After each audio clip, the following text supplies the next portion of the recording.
They kept him alive for 20 minutes. 20 agonizing minutes while they systematically tore his body apart, piece by piece, organ by organ, in front of 10,000 screaming spectators who cheered with every slice of the executioner's blade. This wasn't just an execution. This was the most calculated act, human destruction, ever documented in medieval history. And the man they destroyed so slowly, so methodically, so completely was William Wallace, the Scottish hero whose real death makes every Hollywood movie look like a children's fairy tale. What you're about to discover will shatter everything you thought you knew about medieval justice. Because on August 23rd, 1305, in London Smithfield, the English crown didn't just kill a man, they engineered a systematic annihilation of human dignity that was so brutal, so scientifically precise in its cruelty. But even hardened executioners were reportedly sickened by what they were ordered to do. And the most terrifying part: every single agonizing detail was carefully documented by eyewitnesses who wanted the world to remember exactly how far human cruelty could go. Modern forensic pathologists who have studied the historical accounts of Wallace's execution describe it as one of the most medically sophisticated torture methods ever devised. This wasn't random brutality. It was surgical precision designed to maximize suffering while preventing death for as long as humanly possible. The entire process was engineered around one horrifying principle: keep the victim conscious and aware throughout their own systematic destruction. The method chosen for Wallace, hanging, drawing, and quartering, wasn't just an execution technique, it was a masterclass in applied anatomy and pain physiology that medieval executioners had perfected over centuries. Each stage was calculated to cause maximum agony while avoiding the merciful release of unconsciousness or death. When modern trauma surgeons analyze the historical accounts, they estimate that Wallace remained fully aware and experiencing pain for approximately 20 to 25 minutes during his execution, an eternity of conscious torture that defies human comprehension. But before we delve into the systematic horror of Wallace's final moments, you need to understand the man they destroyed and why his death became the most documented execution in medieval history. Because Wallace's torture wasn't just about killing a rebel. It was about creating a spectacle so terrifying that it would haunt Scotland for generations and serve as the ultimate warning to anyone who dared challenge English authority. William Wallace wasn't born to be a hero. He was forged into one by tragedy, betrayal, and a burning desire for justice that would ultimately cost him everything. Born around 1270 to a minor Scottish noble family in Renfrewshire, Wallace grew up in a Scotland that was being slowly strangled by English occupation. His father and elder brother had both died fighting English forces, leaving young William with a legacy of resistance and a thirst for vengeance that would define the rest of his life. When Wallace raised his sword at the Battle of Stirling Bridge in 1297, he wasn't just fighting English soldiers. He was fighting for a vision of Scottish independence that seemed impossible to everyone except him. His stunning victory there proved that English heavy cavalry could be defeated, that Scottish freedom wasn't just a dream, and that a minor landowner with tactical genius could humiliate the most powerful military force in Europe. But King Edward I, known as Longshanks, the Hammer of the Scots, wasn't a ruler who tolerated humiliation. This was the man who had crushed Welsh resistance so completely that Wales wouldn't see independence for 7 centuries. He had expelled every Jew from England, conquered most of Scotland, and earned a reputation for ruthlessness that made hardened medieval warriors tremble. Wallace's victory at Stirling Bridge wasn't just a military defeat, it was a personal insult that demanded the most extreme response possible. The hunt for William Wallace lasted 8 years. 8 years of Edward pouring vast resources into an intelligence network designed to track down one man. Spies, informants, collaborators, and traitors all worked to tighten the net around Scotland's most wanted rebel. The bounty on Wallace's head was enormous, enough wealth to set a man up for life. Every former ally became a potential enemy, every safe house a possible trap, every moment of rest a dangerous gamble. Edward I understood that Wallace represented something far more dangerous than military threat. He embodied the idea that Scottish independence was possible. As long as Wallace remained free, he served as living proof that English rule could be challenged, that Scottish warriors could defeat English armies, and that resistance was not futile. His very existence undermined the legitimacy of English occupation and inspired others to take up arms against their occupiers. The English intelligence network in Scotland was extensive and sophisticated, involving not just professional spies but ordinary Scots, who had been turned through a combination of bribes, threats, and promises of advancement under English rule. Former allies found themselves forced to choose between loyalty to Wallace and survival for their families. The pressure was relentless, systematic, and ultimately effective in isolating Wallace from the support network that had kept him alive for so long. The end came, as it so often does, from within. On August 5th, 1305, near Glasgow, Wallace was betrayed by Sir John Menteith, a Scottish knight who had submitted to English rule and decided that 30 pieces of silver was worth more than Scottish honour. The exact details of Wallace's capture remain debated by historians, but the outcome was devastatingly clear. The man who had become the living symbol of Scottish resistance was now in English hands, and Edward I finally had the opportunity he had been waiting 8 years to seize. Wallace's journey from Scotland to London was itself a form of torture, carefully designed to break his spirit before the final punishment. Bound in chains, guarded by English soldiers, he was paraded through English towns, where crowds gathered to see the infamous Scottish rebel. This was psychological warfare at its most calculated, the systematic transformation of a hero into a spectacle, a leader into a curiosity, a symbol of resistance into a trophy of English power. Contemporary accounts describe Wallace during this journey as maintaining his dignity despite the degradation, his eyes fixed on some distant horizon, as if seeing beyond the immediate horror of his situation. Whether this was defiance, resignation, or simply the psychological armor that warriors develop in the face of inevitable death, witnesses noted that he never begged for mercy or showed the fear that his captors desperately wanted to see. The journey took weeks, with Wallace displayed in town squares and marketplaces throughout northern England. Local officials competed to provide the most elaborate reception for the famous prisoner, understanding that association with his capture could advance their careers in Edward's administration. Wallace was forced to endure the jeers of crowds who saw him not as a freedom fighter, but as a criminal who had dared challenge their king's rightful authority. When Wallace finally arrived in London, the city had been preparing for weeks to witness what would become the most elaborate execution spectacle in English history. Edward I had spared no expense in planning Wallace's death. This wasn't just to be justice, but entertainment, education, and warning all rolled into one terrifying package that would be remembered for centuries. On August 23, 1305, William Wallace was dragged before a court at Westminster Hall for what the English called a trial, but what history recognizes as one of the most cynical legal farces ever conducted. The proceedings were held in Latin, a language Wallace likely didn't understand, and presided over by judges who had already decided his fate before he entered the room. The charges against Wallace were carefully crafted to justify the extreme brutality of his predetermined punishment. He was accused of treason against King Edward I, despite the obvious fact that he had never acknowledged Edward as his sovereign. He was charged with murder for killing English soldiers in battle, as if warfare itself was a crime when conducted by Scots against their occupiers. He was accused of sacrilege for attacking English clergy, men who had served as instruments of political control rather than spiritual guidance. When given the opportunity to speak in his own defense, Wallace delivered words that have echoed through history. "I cannot be guilty of treason against Edward I, for I was never his subject. I could not be false to a king. I have never obeyed." This defiant response sealed his fate, though in truth, the outcome had been predetermined from the moment of his capture.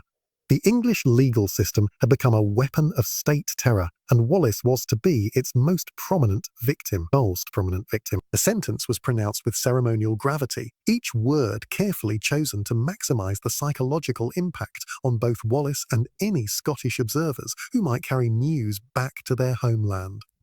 Wallace was to be drawn through the streets of London tied to a horse's tail, hanged by the neck, but not until death, disemboweled, while still alive with his entrails burned before his eyes, beheaded, and his body cut into 4 quarters for distribution throughout Scotland as monuments to English power.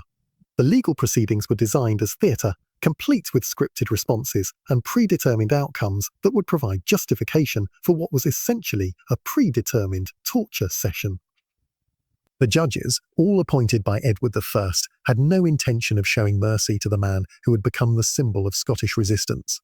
The trial served to legitimise what was essentially state-sponsored terrorism, providing a veneer of legal process to what was actually calculated brutality. The morning of August 23rd dawned clear and warm in London, perfect weather for what the English authorities had transformed into a public holiday.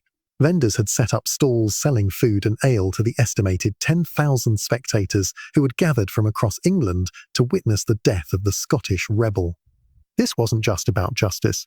It was entertainment designed to reinforce the power of the English crown and the futility of resistance. Wallace was first stripped naked and bound to a wooden hurdle, a crude sledge designed to maximise humiliation and physical suffering. The route from the Tower of London to Smithfield had been carefully planned to ensure maximum exposure and degradation. As he was dragged behind horses through London's busiest streets, the cobblestones tore at his flesh, leaving a bloody trail that marked his final journey. The crowds that lined the route were encouraged by authorities to jeer, throw refuse, and participate in his humiliation. The procession moved slowly through London's narrow medieval streets, allowing maximum time for crowds to gather and for Wallace's suffering to be prolonged. Contemporary accounts describe the route as carefully planned to pass through the city's most populous districts, ensuring that as many people as possible would witness his degradation. The symbolism was deliberate. This was the path that all enemies of English rule would eventually travel. At Smithfield, London's traditional execution ground, a scaffold had been erected specifically for Wallace's death, complete with all the implements necessary for hanging, drawing, and quartering. The crowd here was even larger and more boisterous, with the best viewing positions claimed hours earlier by spectators who had paid premium prices to witness the spectacle up close. The carnival atmosphere was deliberately orchestrated. The English wanted Wallace's death to be remembered not as martyrdom, but as celebration. The executioner who would perform Wallace's dismemberment was a professional who had likely conducted dozens of such killings. His skill lay not just in causing maximum pain, but in keeping the victim alive and conscious for as long as possible. Death was to be the final release, not the culmination of suffering, and every technique was designed to postpone that mercy for as long as humanly possible. Modern medical analysis of the hanging, drawing, and quartering process reveals the sophisticated cruelty involved in each stage. The hanging was performed with a short rope that would cause strangulation rather than the quick death that results from cervical vertebrae dislocation. The victim would be left hanging just long enough to experience the terror of suffocation and the beginning stages of brain oxygen deprivation, but not long enough to lose consciousness completely. Wallace was first hanged by the neck, but the rope was positioned and timed to ensure strangulation rather than the quick death that would result from breaking the cervical vertebrae. The crowd watched as he struggled for breath, his face turning purple, his body convulsing in the universal dance of asphyxiation. Medical experts estimate that he was kept in this state for approximately 3 to 4 minutes, long enough to experience the terror of impending death, but not long enough to lose consciousness completely. The crowd's reaction to this initial torture was carefully documented by contemporary observers. Rather than horror or sympathy, the spectators showed enthusiasm and entertainment, treating Wallace's suffering as a form of public theatre. This reaction had been carefully cultivated by English authorities who wanted to ensure that Wallace's death would be remembered as a celebration of English justice rather than as the martyrdom of a Scottish hero. Just as Wallace began to fade, he was cut down and revived, still alive, still aware of what was happening to him. What followed was the most horrific part of the entire ordeal, a process so brutal that even some contemporary observers were reportedly sickened by what they witnessed. While Wallace was still conscious, still breathing, Still able to see and feel everything that was being done to him, the executioner began the systematic process of disemboweling him. Using a sharp knife, the executioner made a precise incision from just below the ribcage to the pelvis, opening Wallace's abdomen to expose his internal organs. Contemporary accounts describe the crowd falling silent for the first time as they witnessed this ultimate violation of human dignity. The executioner then began removing Wallace's organs one by one, first the intestines, then the stomach, then other internal organs, holding each up for the crowd to see before throwing them into a fire that had been prepared for this specific purpose. The medical precision required for this procedure was extraordinary. The executioner had to have detailed knowledge of human anatomy to know exactly which organs could be removed without causing immediate death, which blood vessels to avoid to prevent fatal hemorrhaging, and how to maintain the victim's consciousness throughout the process. This wasn't random butchery, it was surgical torture performed with scientific precision. The symbolism of burning Wallace's entrails while he watched was not accidental. In medieval thought, the bowels were considered the seat of emotion and compassion.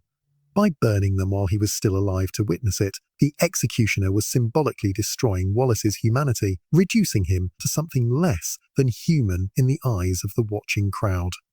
The smell of burning flesh and organs filled the air, adding another layer of horror to an already nightmarish scene.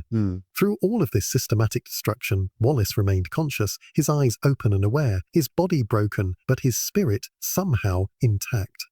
Some eyewitness accounts suggest that he continued to speak, though the exact words have been lost to history. The executioner's skill ensured that he avoided major blood vessels and vital organs that would cause immediate death.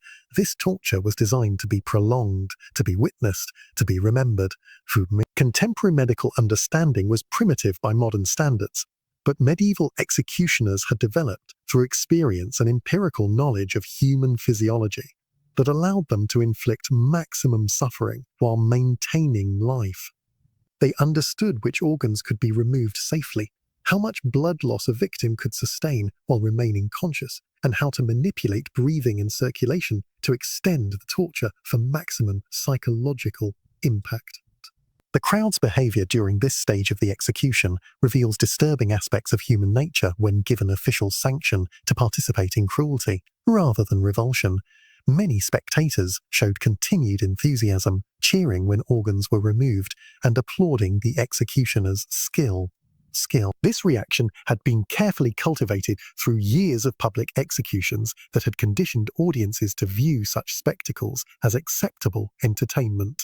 After what contemporary accounts estimate was 15 to 20 minutes of conscious disembowelment, the executioner finally moved to complete his grisly work. Wallace's head was severed with a single stroke of a sharp axe, ending his suffering at last and bringing merciful unconsciousness to a man who had endured more agony than human physiology should have been able to sustain.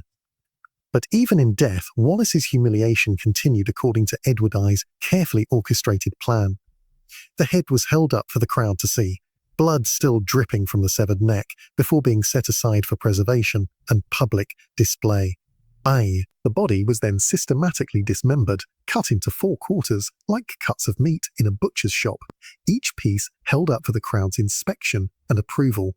The disposal of Wallace's remains was as calculated as his execution, designed to send a message throughout Scotland that would outlast his death by generations. His head was dipped in tar to preserve it and mounted on a spike on London Bridge, where it would remain visible for years as a warning to anyone who might consider challenging English authority. The sight of Wallace's decomposing head, picked clean by ravens and bleached by sun and rain, became one of London's most notorious landmarks. The preservation process involved coating the severed head in tar to prevent rapid decay, allowing it to remain recognizable for months or even years. This gruesome trophy was positioned at the entrance to London Bridge, where every traveller entering or leaving the city would be forced to confront the reality of English justice. The psychological impact was carefully calculated. This wasn't just a warning, but a permanent reminder of what happened to those who challenged English authority. The 4 quarters of his body were sent to different Scottish cities, Newcastle, Berwick, Stirling and Perth, where they were displayed publicly as permanent reminders of English power and the fate that awaited rebels. This distribution was more than mere brutality. It was a form of political communication, with each piece serving as a physical message to local populations about the consequences of resistance.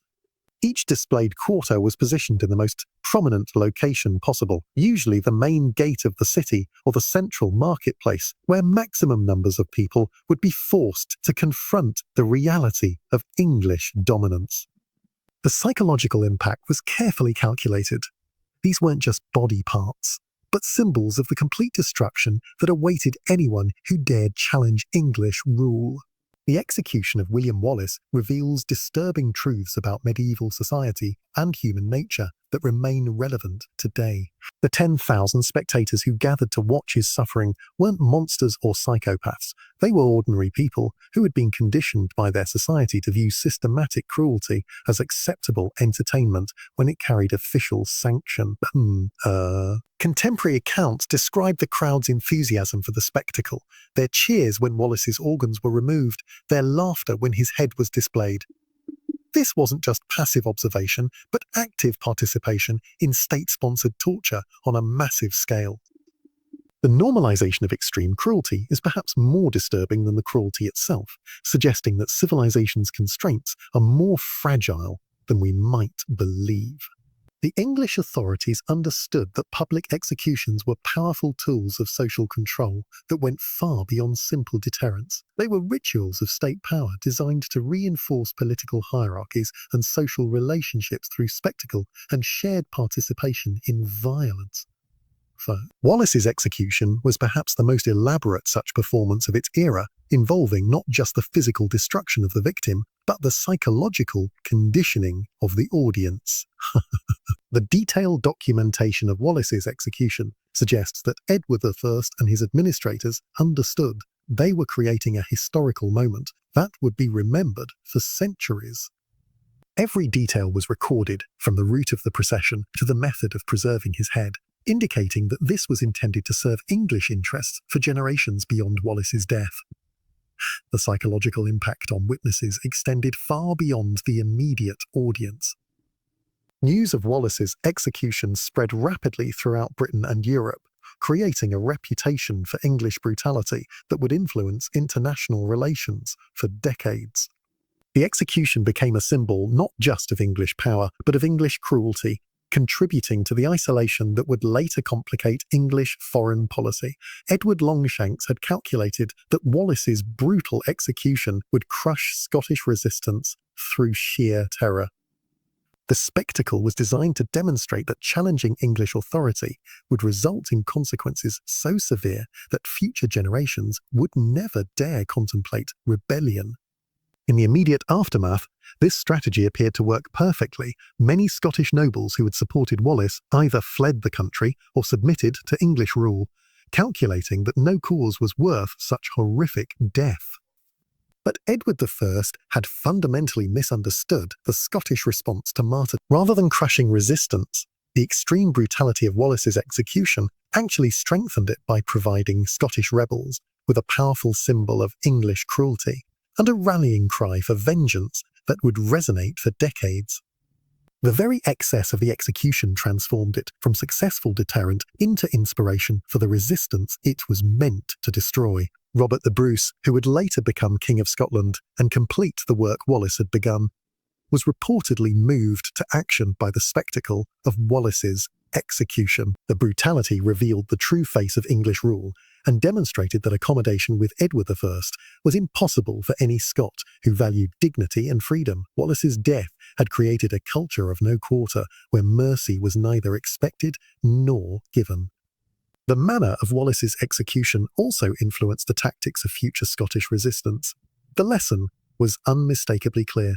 Capture by the English meant torture and humiliation beyond imagination. This knowledge led to a more desperate and determined form of warfare where Scottish fighters preferred death in battle to surrender, knowing that survival might mean facing Wallace's fate.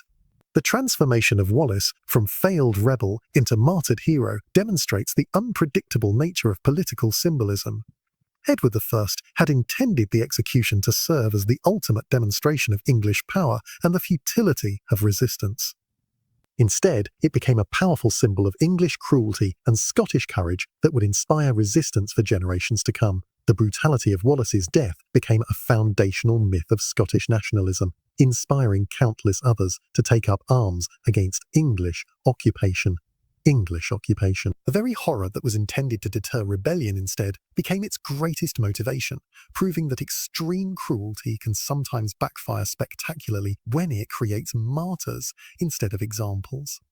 7 centuries have passed since William Wallace's execution, but his story continues to resonate because it represents something fundamental about the human condition: the struggle between oppression and freedom. Between those who would break the human spirit and those who would rather die than surrender their dignity. Modern forensic analysis of Wallace's execution reveals the sophisticated cruelty of medieval justice and reminds us that the capacity for systematic brutality exists in every human society when it receives official sanction. The crowds who cheered his dismemberment were not fundamentally different from us.